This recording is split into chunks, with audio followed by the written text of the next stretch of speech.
ក៏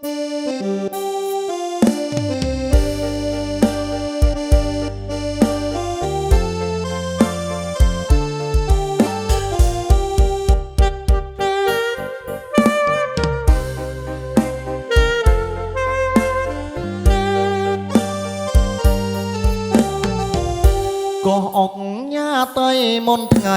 ហៀបលិចរលកងើព្រិចព្រិចរំលេចទេសភាពចាន់ចង់បដូរវេនថ្ងៃសែនទុនទៀបចង់កងស្រស់ព្រៀបដូចសួនបោផាក៏សែនមនោរមដែលខ្ញុំអាឡ័យក៏អុកងើញ៉ាតៃនិស័យស្នេហាក៏អើយកងអ្នកស្រស់ម្លេះណាតើមកចាំងចំការស្រស់យ៉ាងណាទៅបងអ្នកទេសចរជីទូកដ៏ឆ្លងមិននឹកស្មានផងថាបងជួបពើក៏អុកញ៉ាតៃមុនថ្ងៃលិចទៅបនសទុកនៅអនុស្សាវរីយ៍មកដល់ភ្នំពេញទុនទិញនឹកកោះបងនឹកសំផស្សសំរងឆវី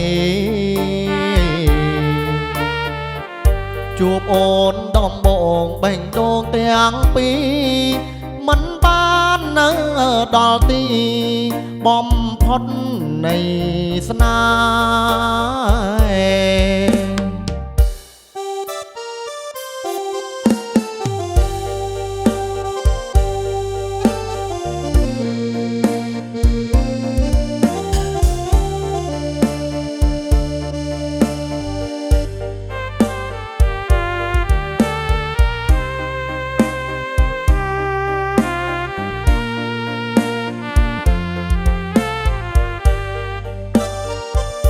បងអ្នកទេសចរជីទូក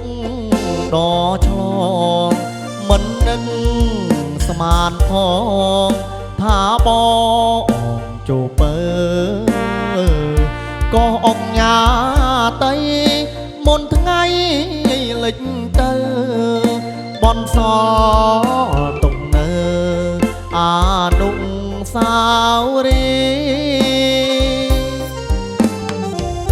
មកដល់ភ្នំពេញទុនទិញនឹកកោះបងនឹកសំផស្សសំរងឆវីជួបអូនដំបងបេងដូងទាំងពីរមិនបាននៅដល់ទីបំផុតនៃស្នេហ៍